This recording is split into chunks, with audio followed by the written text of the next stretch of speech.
Hello dear students, नमस्कार। Yaduvanshi study point 2.0 में आपका स्वागत है। आज की क्लास में हम क्लास 9th NCERT मैथमेटिक्स 2023-24 के लिए चैप्टर नंबर 1 संख्या पद्धति यानी नंबर सिस्टम्स एक्सरसाइज 1.2 के सवाल नंबर पहले को हल करेंगे। पहला है सवाल, नीचे दिए गए कथन सत्य हैं या असत्य, कारण के साथ अपने उत्तर दीजिए। ठीक, प्रत्येक यानी पॉइंट पहला है, प्रत्येक अपरिमेय संख्या एक वास्तविक संख्या होती है। तो आइए देखते हैं, हम पहले पॉइंट को देखते हैं।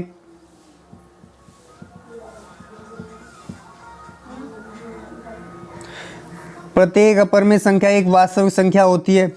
तो मैंने प्रीवियस क्लास में, पहली वाली क्लास में मैंने समझा रखा है, वास्तविक संख्या की डेफिनेशन दे रखी है, अपरिमेय संख्या सारी डेफिनेशन समझा के दे रखी है। तो अगर आपने पहली वाली क्लास मेरी देखी नहीं हो तो यूट्यूब पे पड़ी होगी, तो जाके देख लें। तो प्रत्येक अपरिमेय संख्या एक वास्तविक संख्या होती है, ये कथन सत्य है, क्योंकि वास्तविक संख्याओं में जो है परिमेय संख्या, अपरिमेय संख्या और सभी पूर्णांक आते हैं। तो लिखेंगे सत्य है, लिखेंगे सत्य है, क्योंकि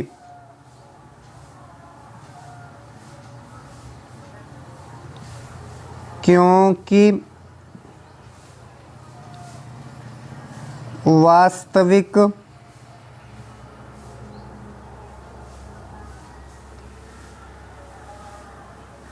संख्या बराबर, यानी परिमेय संख्या भी आती है और अपरिमेय संख्या, तो वास्तविक संख्या बराबर अपरिमेय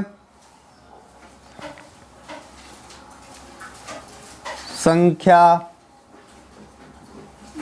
प्लस परिमेय संख्या, यानी वास्तविक संख्या में दोनों संख्या आती हैं, तो इसलिए ये कथन जो है सत्य हो गया। अब दूसरा कथन है, संख्या रेखा का प्रत्येक बिंदु रूट m के रूप का होता है, जहां m एक प्राकृत संख्या है। प्राकृत संख्या की डेफिनेशन भी मैंने पहले वाली क्लास में दे रखी है, तो जाके देख लीजिएगा। दूसरा कथन देख लेते हैं, पहले हम समझ लेते हैं जो है प्राकृत संख्या कौन सी होती हैं। तो प्राकृत संख्या होती हैं जैसे 1 है, 2 है, 3, 4, 5, ये सभी प्राकृतिक संख्या होती हैं। और संख्या रेखा पर हमारा जो है -1 भी आता है, -2 भी आता है, -3 भी आता है और -4 भी। ऐसे माइनस वाली संख्या, नेगेटिव भी संख्याएँ आती हैं। इसलिए अब संख्या रेखा देख लेते हैं। यहाँ पे जो है संख्या रेखा देख लेते हैं। जैसे ये कोई हमने संख्या रेखा बनाई, ठीक, यहाँ बिंदु O लेंगे, 1 हो गया, 2 हो गया, 3 हो गया, ऐसे ही चलता जाता है। इधर -1 का चलता है, इधर -2, इधर माइनस की संख्याएं चलती हैं, इसलिए ये कथन जो है असत्य होगा।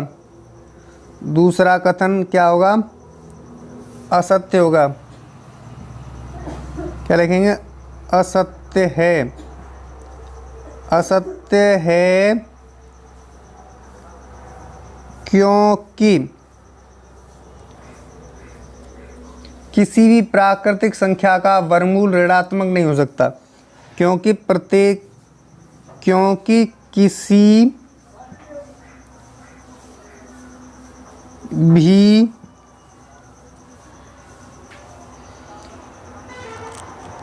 प्राकृत संख्या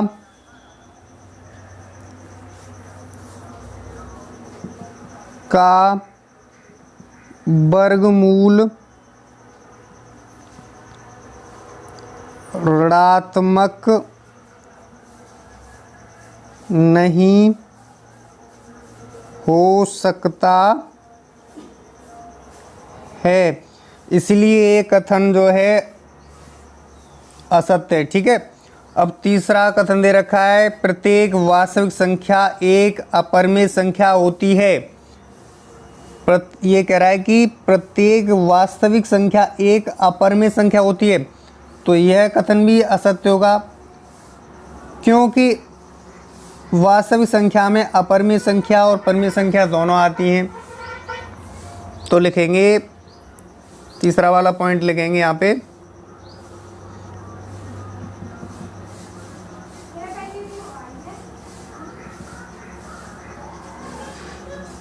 असत्य है, क्योंकि वास्तविक संख्याओं के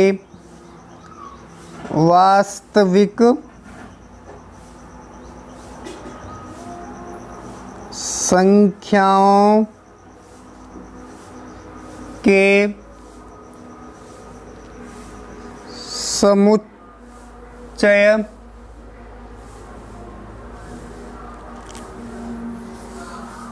में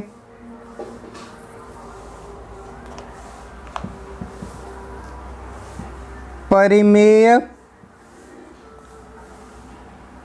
संख्याएं भी उपस्थित होती हैं। मैंने पहले ही बताया था कि वास्तविक संख्याओं में परिमेय संख्या अपरिमेय संख्या दोनों सम्मिलित होती हैं, यानी दोनों के समूह होता है वास्तविक संख्या, इसलिए यह कथन असत्य है। ये कह रहा है प्रत्येक वास्तविक संख्या एक अपरिमेय संख्या होती है, इसलिए यह कथन असत्य है। अब सवाल नंबर दूसरे को हल करते हैं। क्या सभी धनात्मक पूर्णांकों के वर्गमूल अपरिमेय होते हैं? यदि नहीं तो एक ऐसी संख्या के वर्गमूल का उदाहरण दीजिए जो एक परिमेय संख्या है। इसको भी सॉल्व करते हैं। ठीक, तो सबसे पहले देख लेते वर्गमूल। क्या देख लेते? वर्गमूल। जैसे हमें √4 का वर्गमूल 2 होता है, √9 का वर्गमूल 3 होता है, √16 यानी 16 का वर्गमूल 4 होता है, और √25 का वर्गमूल 5 होता है। क्या होता है? 5। अब कह रहा है कि क्या सभी धनात्मक पूर्णांकों के वर्गमूल अपरिमेय होते हैं? तो पूर्णांक लिख लेते सबसे पहले। 1, 2, 3, 4, 5, 6, 7, 8, 9 यहाँ तक लिखते हैं। ठीक है, उसके बाद इसके ऊपर करड़ी लगा लेते हैं। वर्गमूल निकालने के लिए हम करड़ी लगा लेते हैं। ठीक, ऐसे। अब यहाँ देखेंगे √4 का वर्गमूल तो होता है 2 और √9 का वर्गमूल होता है 3। तो ये कह रहा है क्या सभी धनात्मक पूर्णांकों के वर्गमूल अपरिमेय होते हैं? तो लिखेंगे यहाँ पे नहीं, क्योंकि लिखेंगे नहीं,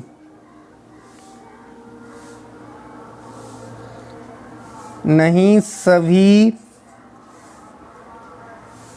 धनात्मक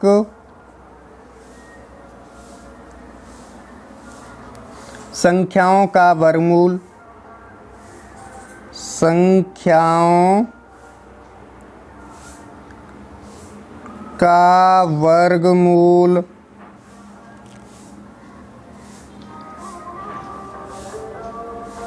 अपरिमेय नहीं हो सकता है। क्या? अपरिमेय नहीं हो सकता है। यदि अपरिमेय नहीं हो सकता है तो एक ऐसी संख्या के वर्गमूल का उदाहरण दीजिए जो एक परिमेय संख्या है। तो एक ऐसा उदाहरण ले लेते हैं। तो यहाँ पे लिख लेते हैं √4। √4 का वर्गमूल हो गया 2। लिखेंगे यहाँ दो एक परिमेय संख्या है। रूट यानी दो एक परिमेय संख्या है। मुझे आशा है कि ये सवाल दूसरा आपके सभी बच्चों के समझ में आया होगा। तो